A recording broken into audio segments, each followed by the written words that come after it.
Great. And we are live. Mhm. Hello, Great. everyone, and welcome to another Facebook Live with the Noakes Foundation. And as you can see, Dr. Anthony Chaffee, we are so honored to have him here with us today. Mhm. If this is your first time joining one of our lives, this is where we give you the opportunity to ask nutrition experts around the world any of your questions. So please join the conversation and let us know where you are from in the comment section. It's always nice to see who's with us. My name is Jana Retief, and I will be your host today. And I am tuning in from Cape Town. It is 8 past 3 in the morning. So please, especially if you're tuning in from Cape Town or South Africa, let me know because I would Mhm. love to know who else is up at this hour to chat with the lovely Dr. Anthony. Before we jump in and I introduce you, I just quickly want to do a call on all of our audience members and everyone that's joining us this morning to please consider joining the Noakes Foundation's Patreon page. This Patreon page is specifically to help support the work of the Noakes Foundation. We are a non-profit organization working towards questioning conventional science, asking the questions, and continuing the work of Professor Tim Noakes. So, Mhm. Dr. Anthony, I'm going to jump in. I feel like you need no introduction, but I'm going to Mhm. give a brief one just quickly for anyone that might be joining us for the first time or who haven't met you yet. So, Dr. Chaffee is an esteemed American medical doctor, neurosurgical resident, and a nutritional researcher with over 20 years of dedicated research into optimal nutrition for human performance and health. He firmly believes that many chronic diseases can be reversed through dietary changes to a species specific diet. Dr. Chaffee began his medical journey at the age of 16, studying molecular and cellular biology with a minor in chemistry, which eventually led him to MD from the Royal College of Surgeons. His extensive background in rugby, including being an All American player and a former professional in both England and America, coupled with his training in MMA fighting, brings a very unique perspective to his work in nutrition and health. And for those of you who do not know, Dr. Anthony Chaffee, I feel like you are kind of at the moment one of the biggest authorities in the carnivore lifestyle. Mhm. If you want to know something about the carnivore lifestyle, this is the man to ask. So Ah, I see there's actually already so many questions coming in. So before we're going to get to that, I think maybe, um, yeah, first of all, thank you for being here. I mhm. think that's the Thank first and you. most important thing. Thank you for giving your time today.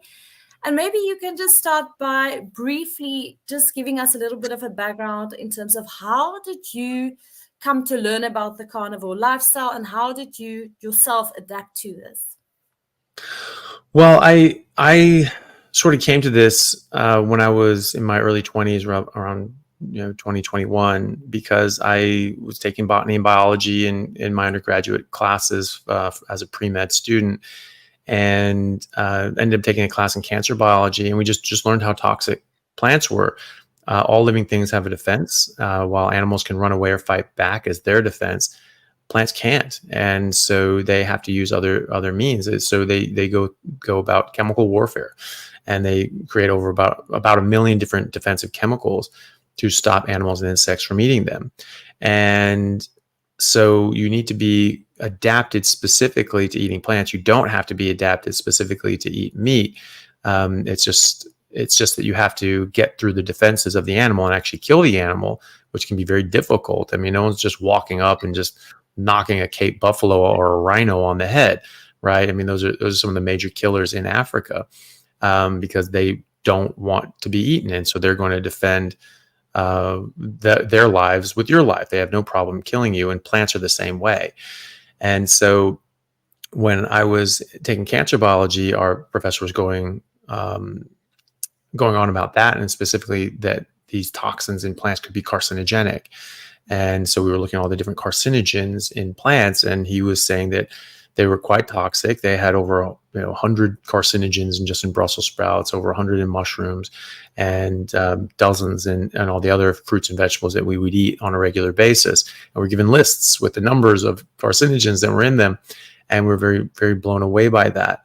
And so he ended up telling us that he didn't eat vegetables or salad. He wouldn't let his kids eat vegetables or salad because, in his words, plants are trying to kill you. And so, like, why would you help them? So that was really shocking to me. And I remember being very convinced by that and saying, right, well, I'm not going to eat any more plants. And I went to the grocery store, and I was just very bemused and startled and walking around wide-eyed and confused about what the hell do I eat then? And I just came across eggs and meat. And I said, okay, well, I'll just eat eggs and meat. Those are the things that don't have plants in them. And that's what I ate for 5 years. And I never felt better in my life.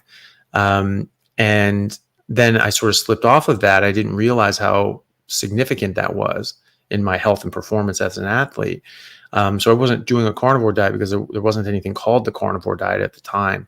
It was just, I wasn't eating plants. I just refused to eat plants. And then I sort of slipped off of that, and not even much. I mean, I never ate processed food, never ate junk food. It was just sort of clean, omnivorous food. And the thing that actually was the foot in the door was chicken that had a bit of crumbs on it. That it was just a bit more convenient when I was playing rugby in England just to buy, a few packets of pre-cooked chicken drumsticks that had some crumbs on it. And I wanted to get ones without it, but it was just like, those are the only ones available. And I was like, ugh, all right, well, and I made the same argument to myself that people are making now, that are like, well, yes, there's poisons, but dose makes the poison, and so it's probably fine. And so I was looking at that, I was like, oh, a little bit of crumbs, dose makes the poison. Maybe it's not that big of a deal. And dose does make the poison, but the dose is really small. It's about that big. And I didn't realize it at the time, but just adding that in just a couple times a week, it wasn't even every day, that I started really not feeling my best, and I started not performing my best. And I was 25 and a half. And at 25, I felt like a superhero. And then at 25 and a half, all of a sudden I didn't. And I didn't know what it was. I was like thinking, like, well, am I not pushing myself? Am I not working as hard? Am I older now? Am I just, 25 now? Am I just dying and my body's just breaking down? But, at 25, I felt like a superhero. At 25 and 3 months, I did not. And so it was very, very strange that there was that hard line. But I just convinced myself it was just age, and that's just, how the body works. And it's not. We're not supposed to just break down and die. We're supposed to be very strong and healthy for most of our adult life, and then eventually, succumb to old age. But, animals in the wild, they're not sick and diabetic and getting arthritis and osteoporosis for decades until they finally just give up the ghost. And we don't see that in the zoos either, where they're protected from predators. So it's very unique to humanity that we get sick for decades and decades and decades, and then die decades before our time, because genetically we're supposed to live 120 years on average, based on our genetics. And so, all of these things I learned subsequently, and it all made sense. But at the time, I just sort of wasn't thinking about it. And then about 7 years ago, nearly 7 years ago now, I came across information that showed that humans just actually are carnivores as a species, and that's what I was doing. I could never figure out how to get back to those 5 years where I just never felt as good. I wasn't doing a specific diet. I just was not eating plants. And then 13 years after I stopped it, I realized that that's what I was doing. I was doing a carnivore diet. Humans have been carnivores. They've been apex predators for over 2 million years. Apex predators, by definition, are carnivores. And so I realized that was it. That's what I was doing. And that's why I felt so good. And I said, right, I knew it. I knew plants were trying to kill me, get rid of these stupid things. And I just stopped, and I was still just eating vegetables and meat. And I wasn't even eating carbs at the time because I just didn't like them, and they didn't make me feel good. And so then I got rid of all the vegetables and started eating a lot more fatty meat. And I felt like I was 22 again. I felt better at 38 than I did at 28 playing, professional rugby and working out all the time. It was massively different. And then I started, digging into the research, saying, okay, what do we know? What can we prove? And I found this entire library of information in the published peer-reviewed literature that did not get taught me in medical school or residency. And you have to go looking for it because there isn't a big industry or company that has a product behind these, this information that they can then spend millions of dollars getting this into medical schools and conferences and residency programs and out to doctors on, Tuesdays you get a catered lunch, and I would see doctors sit down like, "Ooh, I love Tuesdays. We're gonna learn about studies. Ooh, this is gonna be great." And they get some drug rep that comes in and tells them the research on the new drug, and we treat them as if they're like the research wing of the hospital. They're not. They're salesmen, and they're trying to sell us a product, and they're using our language of scientific studies to sell that product. But they're picking the ones that they want. They're telling us the parts that they want to tell us about. They're telling us in the way that they want us to hear it, and framed in the way that sells the most products. And, that's not how you want to get your research. You want to get your research, from actually looking in the literature and assessing the studies and data for yourself. And so that's the thing. There's this massive, massive body of knowledge that I had never been taught and I had never been told about. And it all supported the fact that meat was extremely important to our health, and in fact necessary and vital for our health, and that plants have toxins and that you probably don't want to eat them. I mean, nutritionists used to know this. Doctors used to know this, that plants had toxins and you had to be careful about eating them.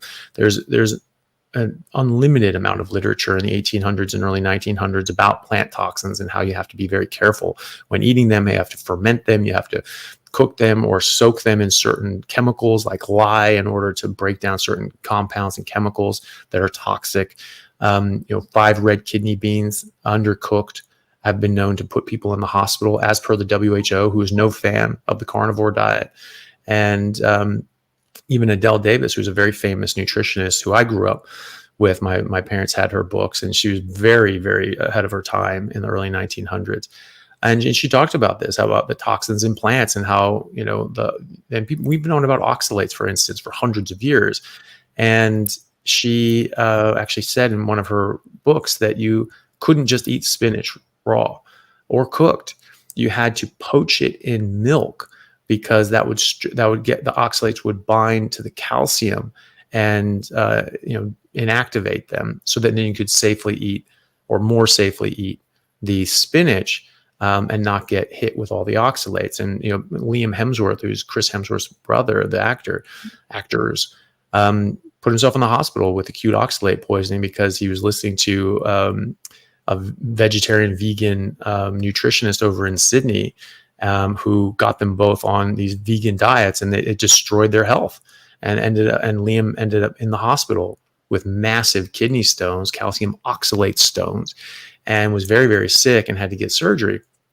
And now, suffice it to say, they are not still vegan.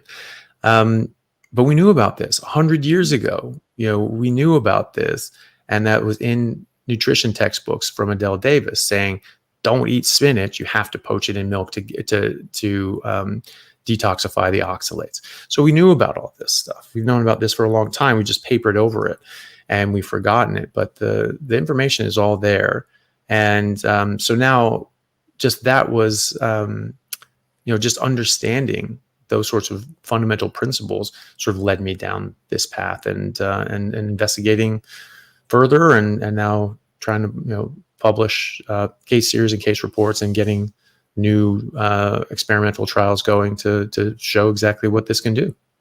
Yeah, amazing. I mean, after looking at the comments coming through, and there's quite a few that's just saying how incredible this diet has been for their health, and the incredible changes people has been experiencing. And when you talk about the research studies and the type of studies that they came to present you in university and college, I grew up with the kind of the idea that meat should be vilified. You're going to get cancer from it. That's the studies that has been put forward to us, not not the real literature like you are saying. And it's so Yeah. interesting because obviously somewhere someone decided that, we're not going to share this information with the world. Let's push that aside and let's rather make meat the villain. Yeah. Yeah. Well, and a lot of research is driven by industry. A lot of the published research is bought and paid for by the food and processed food and beverage companies. So the processed food industry spends 11 times the amount of money on nutritional research than the National Institutes of Health, for instance, the NIH. And so that's very backwards. And it's just like when the tobacco companies were pumping out a bunch of papers saying that smoking was safe and it wasn't addictive and didn't cause emphysema or cancer. That's fruit from the poison vine. You can't trust that. And we don't realize, but most of the nutritional research is paid for by the exact people that you cannot trust to put this out. The one thing that you can say for certain about any sort of research is that it will most often favor whoever's paying for it. Definitely. Right. And so, when you have the food and drug companies putting out research, it's going to be research that favors their outcome in their product specifically. And the other the reason for that is obviously they can manipulate data. They can design a study in a way that looks a certain way. I mean, real science is you have a hypothesis and you try to disprove it. You try to make design a study that will disprove your own theory, so that you sort of steelman it and you just be like, okay, we're going to do that. We're going to come at this as hard as we can and see if it bounces. And if you can do that, and if you really try to disprove it, and you can't disprove it, well, then you have something real to go on. They do the opposite. So they try to make it look as good as possible. And then if it doesn't get the outcome that they want, even through manipulation of data, they just don't publish it, right? And so, the cholesterol heart hypothesis, we see Ansel Keys and various professors from Harvard and elsewhere being paid by the Sugar Research Foundation, now called the Sugar Association, to push forward that agenda that it was cholesterol causing heart disease as opposed to processed food and sugar. And they were being paid to do this. We know this. We know what they got paid. We have their contracts. We know the sort of the connections between them. So that's not up for debate. That's a historical fact. But the other side of it is that we see a lot of different data manipulation, like the 7 Nations study from Ansel Keys, that he showed these 7 countries that, the more cholesterol and saturated fat people were eating, the higher their heart disease rates, ignoring the fact that he had, and this was called out at the time, that he had complete data for actually 22 countries and they fit no pattern whatsoever. So there's a complete disconnect there. So it wasn't even an association. But again, it's an associative trial. It can't show cause and effect. Also, one thing that not many people know about is that the strength of association between cholesterol and heart disease in just those 7 nations, in his own 7 nations study, the R value for cholesterol and heart disease was exactly the same as the association between sugar and heart disease in his 7 nations, right? And of course, that doesn't get publicized. He said, oh, no, sugar's safe. And, you want to get rid of fat and cholesterol and replace it with sugar. He said that was his position, is that you should stop eating fat because, and he said this, maybe it's bad for you. Maybe it's not. Maybe it causes heart disease. Maybe it doesn't. But, it's not going to hurt you to stop. And so you might as well just stop, but you need to replace those calories. And so why not just replace them with sugar? Well, according to his own data, there's exactly the same R value in those 7 nations with sugar as with cholesterol. But also, going back to the whole, if they don't like the outcome, they just don't publish it. Ansel Keys was also involved in experimental data that could show a cause and effect relationship between cholesterol and heart disease. And that was called the Minnesota Coronary Experiment. There was nearly 10,000 people involved. They were institutionalized so they could control every single meal, which is very, very important to do in nutritional studies and very hard to do for long-term nutritional studies because you don't know what people are eating at home. But these people weren't at home, and so they could actually control all the meals that they had pretty much. And so they found that by replacing saturated animal fats with polyunsaturated vegetable oils and margarine, that you did indeed lower cholesterol and LDL cholesterol. And as a result, more people died of heart attacks and strokes. So in fact, there's an inverse relationship between cholesterol, saturated fat, and cardiovascular disease. And instead of publishing this, they finished that study. It was a 5-year study. They finished that in 1973, 1968 to 1973. So it was well before the McGovern report, well before the USDA said, "Oof, we gotta stop eating cholesterol and saturated fat." And they had this nearly 10,000 person study, very well designed, very well controlled, and it showed the opposite. It showed that actually, you're going to kill people if you do this, and they buried it. Wow. And it didn't get uncovered for 40 years. Dr. I believe it was Ramsden over at the NIH. He uncovered this. He found the children of one of the other lead researchers and said, "Hey, I heard that this study was done. Can't find it anywhere. Do you have any of your dad's old stuff? Maybe we can find it." And they went through the basement and they found it. They actually found the data for it, and then they looked at it. It was all on punch cards and things like that, so they had to figure out how to get the data off. And but they did, and they got it off, and they published it in the NIH. The NIH published it in, I believe, Nature in 2014, and one of the lead researchers was still alive at that time, and they were interviewed, and they said, "Okay, so why didn't you guys publish this at the time? Was there a flaw? Was there a problem? What was wrong?"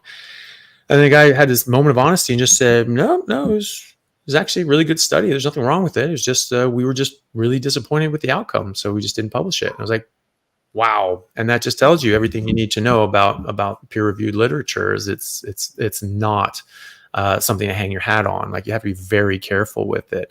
And just because you have a study that says something, it doesn't mean that it's true. It could have been 10 other studies that showed the exact opposite, and that just were never published because it didn't fit in an agenda. And so you have to be very, very careful with that. Wow. I mean, at least they were honest when they said that's why they didn't publish it. Sure. Yeah, it was amazing. Yeah. I think you get to a certain age and your career's over, and you've been retired for 30 years, and you're just like, screw it. Yeah, this is what happened. Yeah, we didn't publish it because we didn't like it. I was like, oh, okay, fair enough. Thanks for your honesty. You should probably be shot though, because you were responsible for hundreds of millions of people getting heart disease when they shouldn't have and dying early. So it's kind of crimes against humanity at that point. Yeah, that's quite rough. So I see we've got a lot of questions for you, but before we dive in there, I just want to mention to our audience members that Dr. Anthony is also one of the esteemed lecturers on the Nutrition Network's courses.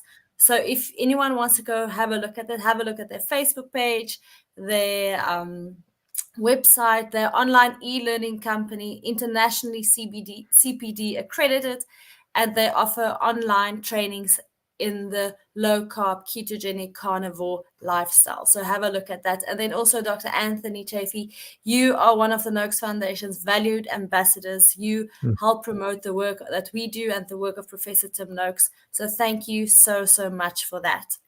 No, you're very welcome. It's a pleasure. I want to say it's just incredible to see where everyone is from and where everyone's tuning in, all the way Ohio, all the way from Saudi Arabia, Kansas.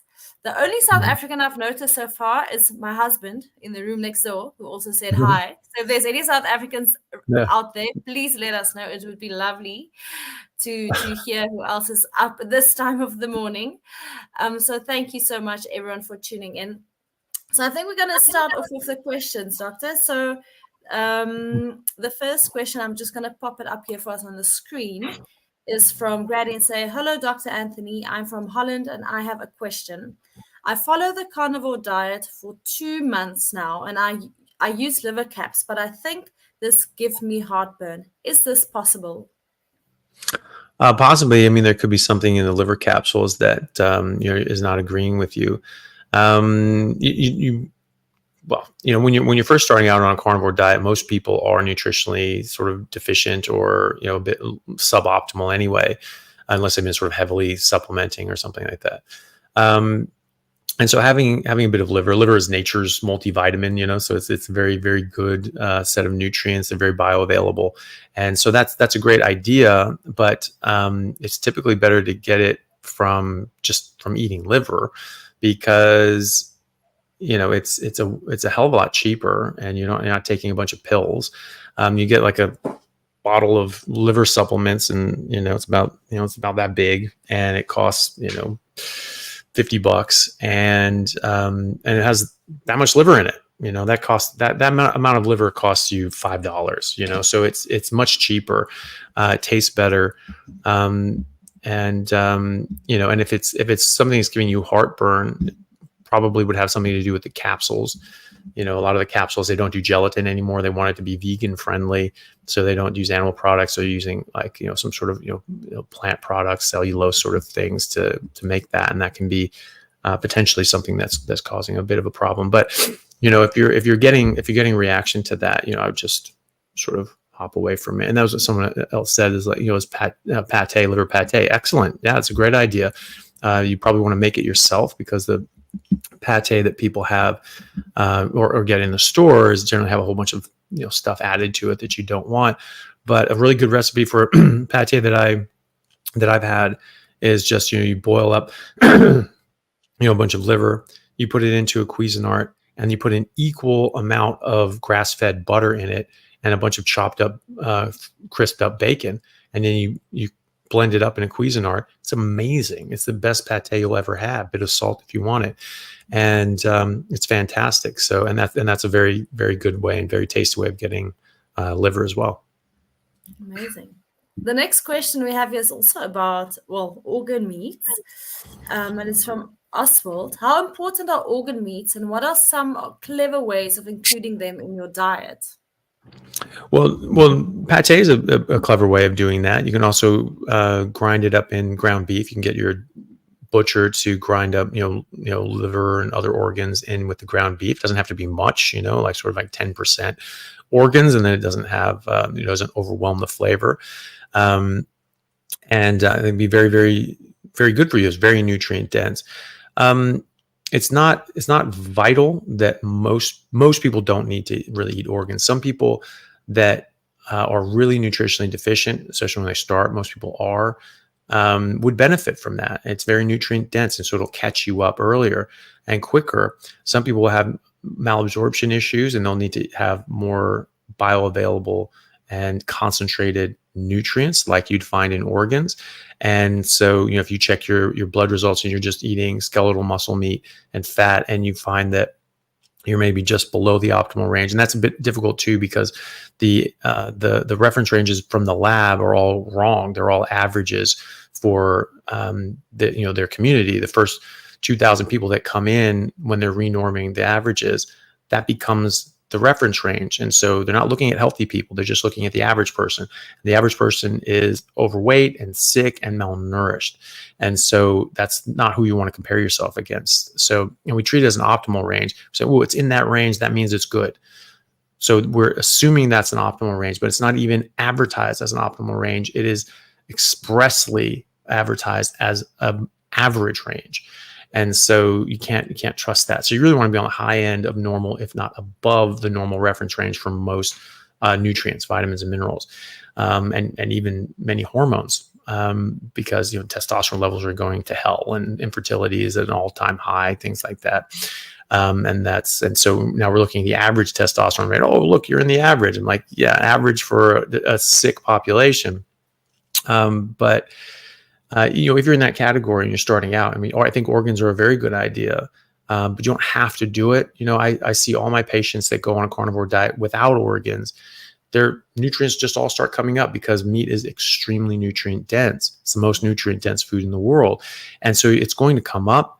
Eventually it will get up to where you or closer to where you want to be, especially if it's like grass-fed and finished, but it doesn't have to be. But if you add in a bit of organs, then it'll go faster, and it'll have a more optimal nutrition content. And but plenty of people don't eat any organs. The Inuit don't really eat organs. They feed that to their dogs, but they're eating wild animals, eating their natural diet too. So those animals are actually more nutritious. When we're eating a cow that's from a feedlot, it's not eating its natural diet. It's not going to be as nutritious as a regeneratively raised, grass-fed and finished, pasture-raised cow or sheep that will objectively have more micronutrients and a better composition of macronutrients as well. So it is a bit different. So it may be that, adding in a bit of liver, but I mean, it's not much. You don't need all that much. You want to think of it as in proportion of the animal. You have whole buffalo that's enough meat on that thing to feed you as an individual for 2 years or more. And it's got one liver, it's got one heart, it's got 2 kidneys, so try to keep that in proportion, because you can overdo it as well. And so just a little bit, a couple ounces of liver a day, for the first sort of month or 6 weeks that you're getting going, to sort of catch you up.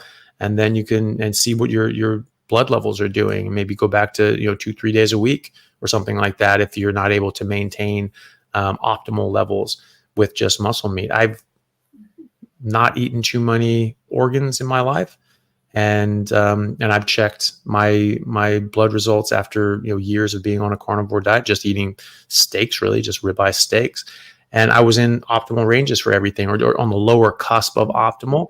So you start eating more grass finished stuff and jump right into that, and then you add in a bit of liver, jump right into that very easily. That was after years.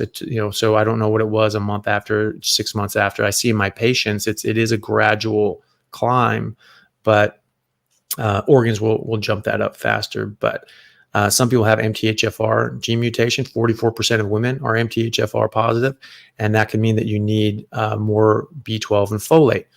That's where liver comes in. So, if you're in that category and you are sort of having middling sort of results on your B12 and your folate, even on a carnivore diet, you're one of those people that just needs a bit more organs, and or people have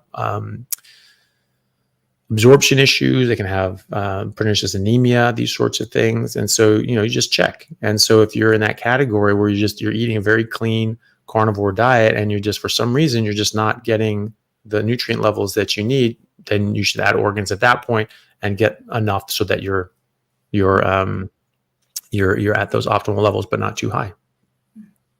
Thank you for that.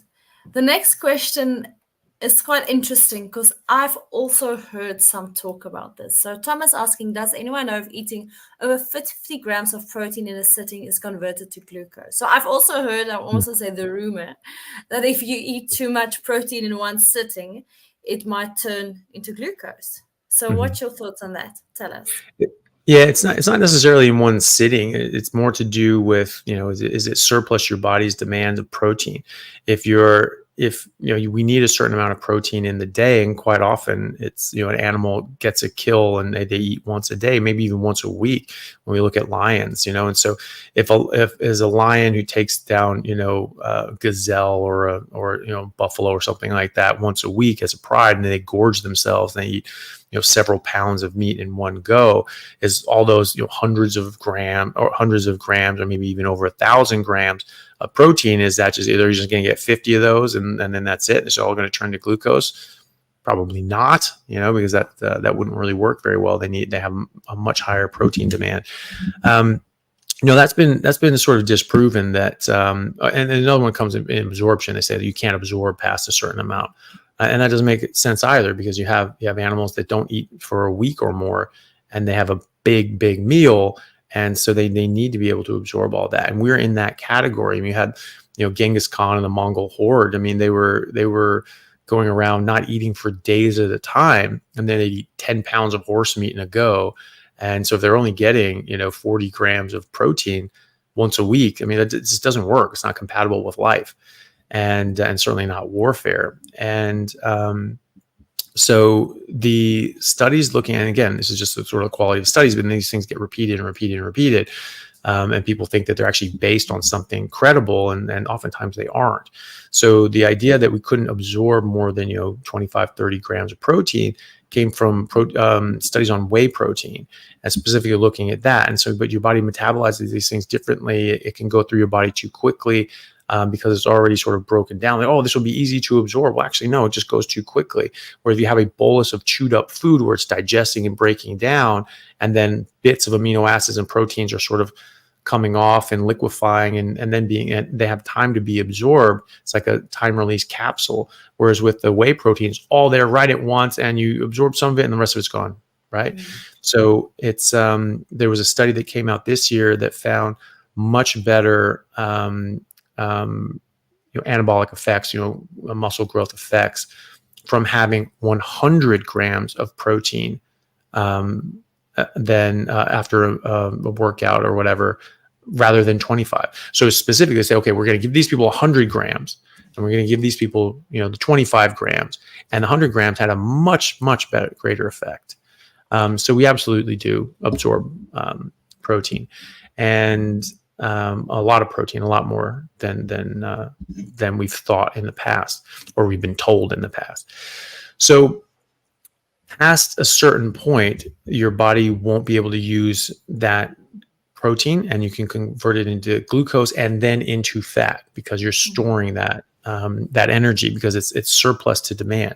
This is what bodybuilders say: you have to have a caloric surplus. No, because by definition, surplus means too much, and if it's too much, then you're going to put on fat.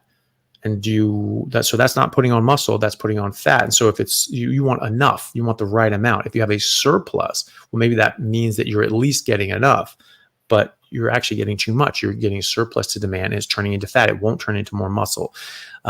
Also, if you're not eating enough fat, because if you're on a ketogenic diet, you're getting your two macros, your energy sources are going to be from fat and alternatively protein, but majority from fat. It's only if you don't have enough fat that you actually start converting protein into glucose. And so you can tell this by your urea, actually. So if you look at your urea on your kidney panel, and your kidney function is normal, your creatinine is normal, your cystatin C is normal, but your urea is raised. Okay, well, that's not a filtration issue. That's not that you're not filtering stuff out. It's just you're making a lot more of it. And urea is a byproduct of protein conversion into glucose, because you're cleaving off that nitrogen group, and that gets turned into ammonia and then urea, and then it's eliminated. And so if you have higher urea, but your creatinine has stayed the same, that's because you're eating more protein surplus to demand. And so you're either storing that, or you're not eating enough fat, and you have to convert some of that protein into energy. Your body actually wants to use protein as building blocks. This is why the whole calories in, calories out model is a bit just defunct, because it's you don't use protein as energy typically. You use it as unless you have a surplus, you use it as building blocks and materials. Every single molecule that your DNA codes for are proteins. There's strings of amino acids, and then they can get modified from there. But the code in the DNA codes for amino acids, those 3 base pairs that codes for specific amino acids, and that's what all these proteins are. So your DNA, every single molecule that your DNA codes for is a protein. It's a string of amino acids. That's what protein gets used for. It's not just a calorie source. Oh, look at all these calories from protein. That has nothing to do with it. That gets used as a physical building blocks of your body. And so it's only when you eat an excessive amount of protein, you have to convert that into fat to store it, or you're not eating enough fat that you'll actually dip into your protein in order to make energy, because you need energy. So no, the thing is, if you force feed yourself and you overeat protein, it's going to be surplus, and you're going to convert that. If that's in one sitting or 10, it doesn't matter. It's surplus. And so what I find is, like every other animal on Earth, is that when you eat your natural diet, your body will tell you when to stop. And so if you eat fatty meat until it stops tasting good, that's how much protein and fat that you need. And if you're getting the right balance, and if you're eating really lean meat, it tastes pretty much like cardboard pretty quickly, right? You add Yeah. fat in, and ooh, actually that tastes good again. So, you need those nutrients. You need that combination of the fat and the lean to get a complete set of nutrients. And if you do that and you're getting, enough fat and enough lean, then your body will tell you when to stop, and you don't need to worry about it. I think that's so interesting. I mean, personally, I cannot overeat on protein. My body is just at some point, it's just like, we're done now. Thank you very much. So it's so Yeah, true what yeah, you're saying. that's Just it. Yeah, happens. and you can force feed yourself, but you actually are having to force yourself. And so, as long as you don't do that, then your body will perfectly regulate what's coming in, as it should. I mean, that should happen if we are actually eating our biologically appropriate diet. And if you can't do that, you have to self-regulate. You have to pull out a calculator to figure out what to eat. You are clearly eating the wrong thing. I've never seen a koala pull out a calculator, or a buffalo try to, like, oh, how much grams did I have today? No, they just eat until it stops tasting good and their body tells them to stop. That's because it's natural. Nature is natural. It happens all on its own. And if it can't happen on its own, it's probably not natural. It's probably not what we are biologically designed to eat. And it's a very simple concept that is missed by many. Yeah, that is so true. The next question is quite interesting, but before we get to it, I have to acknowledge Lynn and Lucy tuning in from Johannesburg, South Africa. Early in the morning, it's almost 4 a.m. So I Yeah, just feel well, like this is the best way to start on Monday. So welcome, guys. Lovely to hear there's some more of you awake at this early hour. So the question is, it just says new, and it's saying, I've been carnivore for 4 months now, but I tend to stink like badly all the time to compare to my prior diet. Why is this the issue with carnivore for me? well, it could be something to do with carnivore. It could be something to do with the amount of ketones your body is producing. But it's not actually that typical that people get that. Sometimes people think they smell more like meat and they think that stinks. But so I guess it depends on what sort of type of odor that you're talking about. Because some people were like, oh my God, I stink. It's gross. And then you ask them what it is, and it was like, oh, I just smell like meat all the time. I'm like, well, this actually sounds pretty good to me, but it's to each their own. But so I guess it depends. I mean, your body's going to sort of carry on a bit of the odor of the food that you're eating. You're eating a whole bunch of spices and curries and things like that. That can exude through your pores and through your sweat as well. If you are, and so that could be a different scent, and that could be startling to you, but it may not be anything horrible. If it is more acrid and harsh, that could be due to ketones.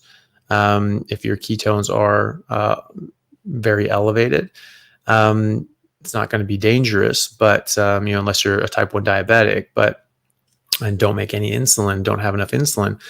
But if you do have high ketones, sometimes people have like that sort of more acetone sort of smell to their breath, and it could be that come out in their sweat as well. That's typically something that goes away, though, because your ketone levels go down after you become keto adapted, because your body starts utilizing ketones much more efficiently, starts turning on and off different genes to allow you to use those ketones as energy.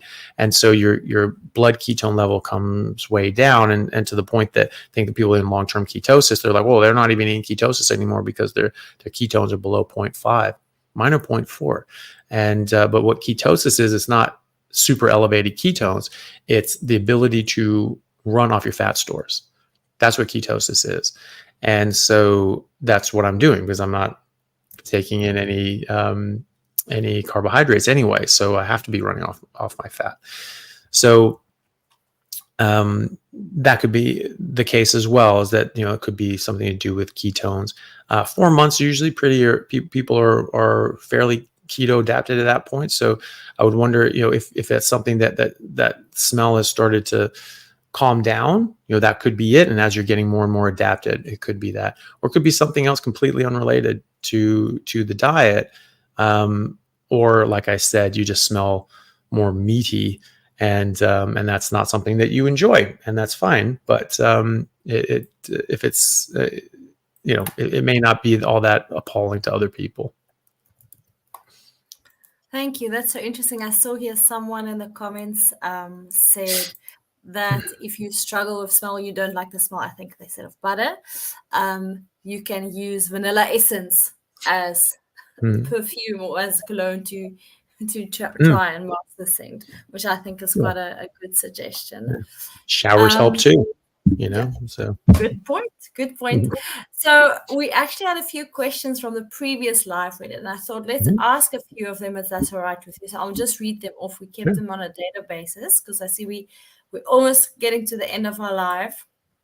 And one of the questions was from Margaret, and she says, I have a condition called spondylolisthesis in my L5S1 causing foraminal stenosis. Could a carnivore diet help for this? For spondylolisthesis, so the thing is that there is such a thing as damage done, and we're talking about someone having a spondy. You're talking about it like did they say the grade of the spondylolisthesis? No. So I mean, there's different grades, and what that is, you're talking about your vertebral bodies, and they're just not aligned.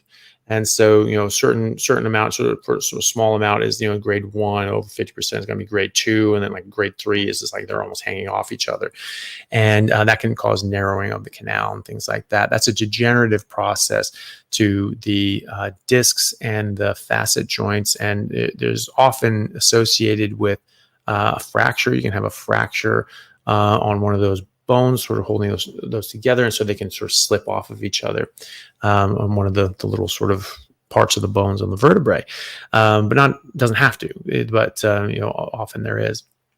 And so, but anyway, it's serious degenerative changes and possibly even a chronic fracture or something like that.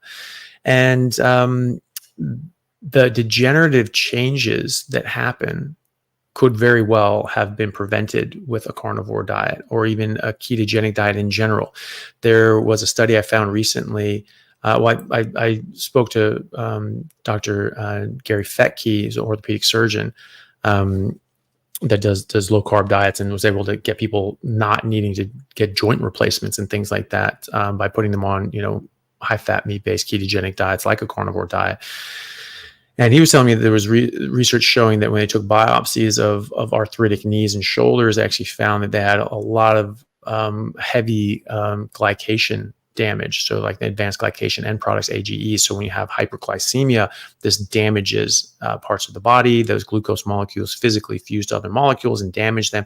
And they find those damaged products in the cartilage, and it sort of makes it soft and squishy, and it starts breaking down because it's not hard to, that can bear your weight on the articular surface. And I actually found more recently a study that actually showed that those same glycative changes in discs, in degenerative disc disease. And so certainly degenerative disc diseases can be perpetrated by hyperglycemia and just long-term glycative stress. And so you can prevent that. Once you have a spondy where it's so degenerative that it starts slipping off of each other, you may even have like a fracture in those little bones, you're probably not going to heal that. It may be able to stop the progression or further glycation, and it can sort of solidify up and help heal those joints and tissues. But if it's already sort of slipped off of itself, then it's probably not going to realign itself without surgery, really. That being said, what that does is when you have these canals, you have the canals, the bony canals sort of made up because of those little bony parts in the vertebrae. But then when they start slipping off of each other, you can see it sort of like narrows that gap in between. That's where all the nerves in the spinal cord can go through. And so that's a big problem, is that it causes neurological dysfunction and could be severe and could make you paralyzed depending on where it is. And so the thing is that if it's causing sort of the radiculopathy and the claudication sort of signs and different sorts of issues from a neurological point of view, that is something that I've seen people improve symptomatically for where it reduces the inflammation and the sort of trauma being done to the nerves, so that people don't end up feeling that they need surgery or doing better once they've had surgery because of that. So that's something that could help. So if you're symptomatic, it could help with the symptoms. It's probably not going to realign your spine, though. Okay. Thank you so much. Yeah, no worries. We are almost at the end of the Mhm. live, so I think we have time for one more question. Sure. If meat is our species-specific diet, why did we start cooking it? Yeah. So it's when you cook something, when you cook meat, you'll denature some nutrients and proteins, and you'll also make others more bioavailable. So it actually can increase the bioavailability and the absorption of even the meat. And meat is extremely bioavailable, and that can make it even more so, especially like the connective tissue is very tough. We can't really break that down very well. But if you're sort of slow roasting something, it sort of breaks that down, breaks down that collagen. When you get the temperature up above 132 degrees Fahrenheit, it starts breaking down the tough connective tissue and collagen. And so, this is why we slow roast things like briskets and ribs, because they have all this big, tough sort of stuff. And then you're eating it, it's fall off the bone. It's all soft and amazing. And then you can absorb that. And you can get those nutrients, whereas otherwise you're not going to get too many of them broken down and absorbed. So it does, give an advantage there. But I think probably the main advantage was that it killed parasites. And so, that's a major thing to contend with out in nature when you're eating sort of raw, wild meat and fish. And we, probably ate a lot of marine life, and things that are in the water, have to deal with parasites. And so then we would have to deal with parasites. And so I think that's probably a major advantage that we had, that people that had fire, we have evidence that people have been cooking for about 1.6 million years. And at least. And so, and I know paleoanthropologists and archaeologists who think that we probably had it for closer to 2.5 million years, because as the ice ages started with Homo habilis over 2 million years ago, and the ice shelf started coming down, Homo habilis went up into the ice, and that's really hard to do without fire. And so he thinks that we probably had fire back then as well. And so it is likely the case that somebody sort of figured this out and was eating it raw, but then sort of was cooking it and went like, "Ooh, that tastes really good," and smelled it, because again, those nutrients are becoming more bioavailable as well, and it could be that those people that sort of figured that out and preferred the taste of it were also protected from parasites, and that's why it sort of grew and grew and grew. But we cook vegetables as well for the same reason. If you don't cook lettuce, I mean, that's one of the leading causes of E. coli outbreaks in America is lettuce, right? Because you don't cook lettuce, and so you're eating it raw. There's no way you're going to wash that stuff enough to get rid of E. coli if it's on there. And so, cooking things can kill bacteria, can kill parasites, and can definitely give a survival advantage. And with plants, it denatures toxins and things like that. But you can certainly eat meat raw. I would caution you about parasites, though. So if you're eating wild game, I wouldn't eat that raw. I wouldn't eat that. I'm sure people do. I mean, we have defenses. We have really strong stomach acid, but parasites have defenses against those defenses, because that's how they survive too. And so you need to be mindful of that.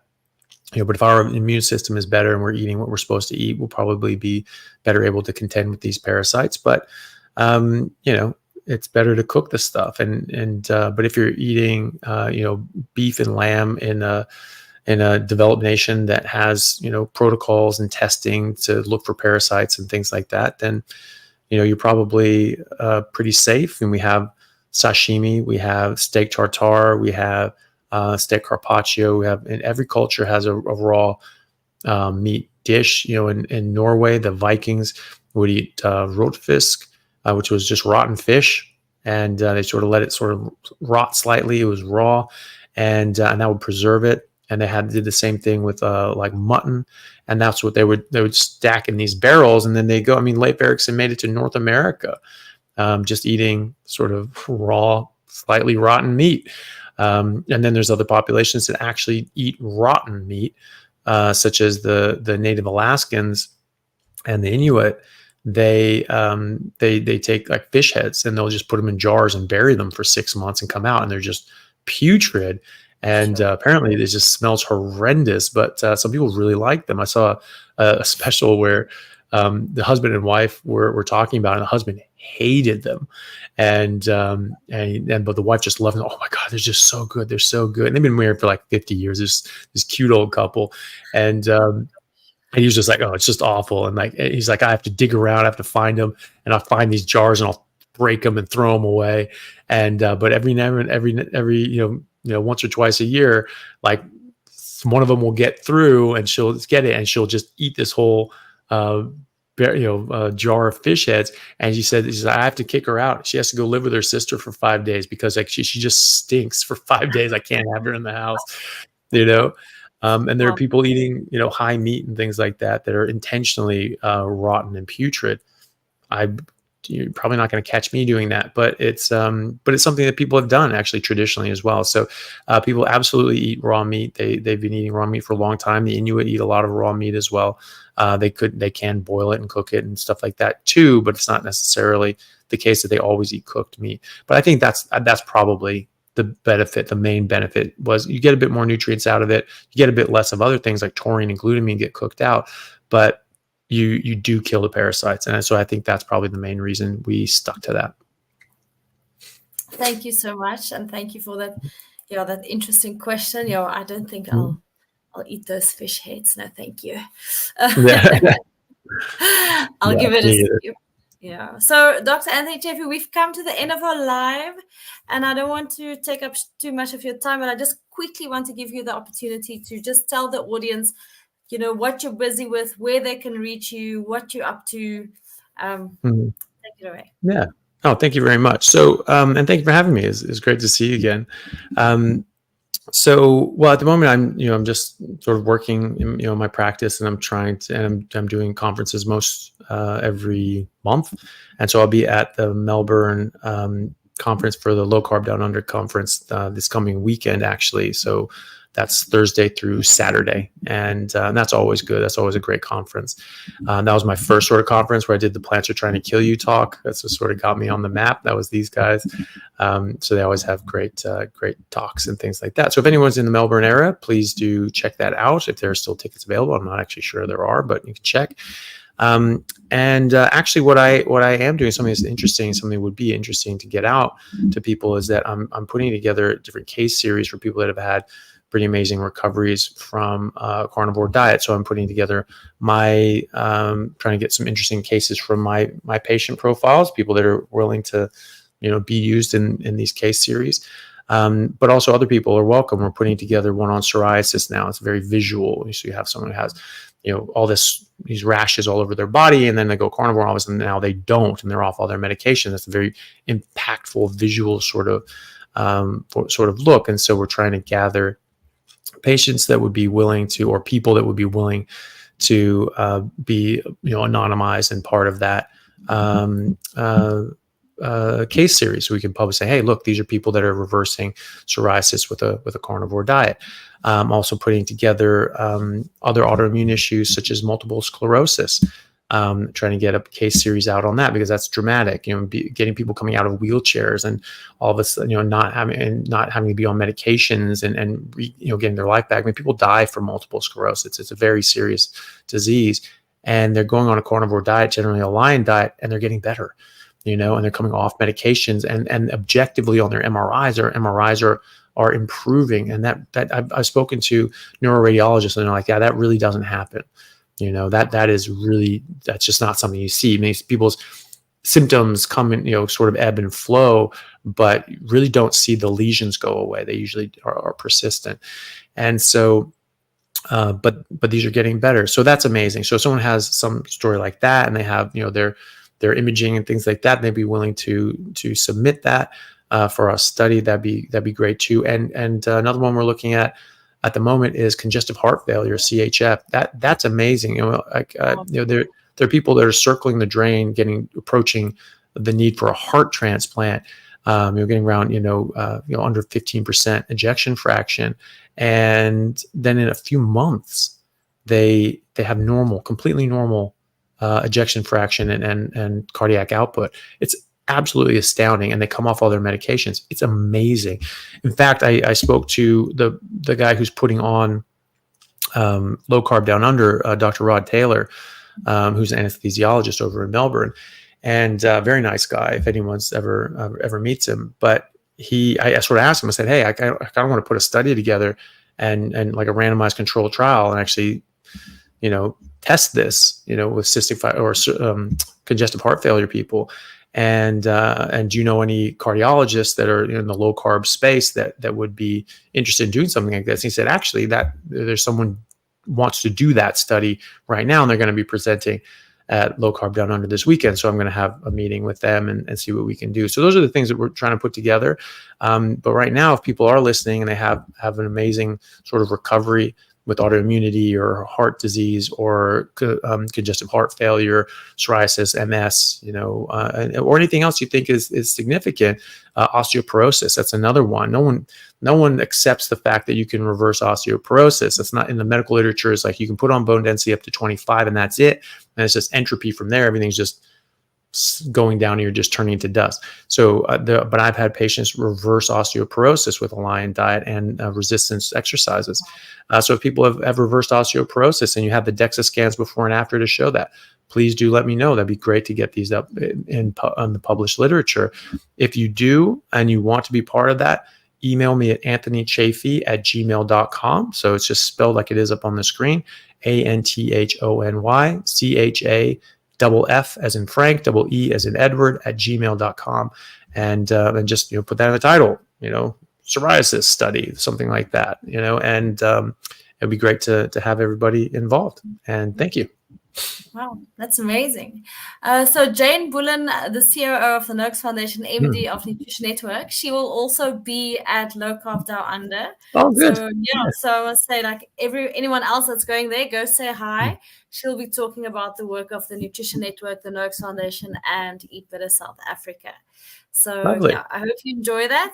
And I can't wait to hear all the incredible stories you're going to get for these case studies. And again, Dr. Anthony, thank you so much for giving your time to us this morning. To the audience members, thank you so much. Thank you for all the incredible questions. Unfortunately, I know we didn't get to all of them.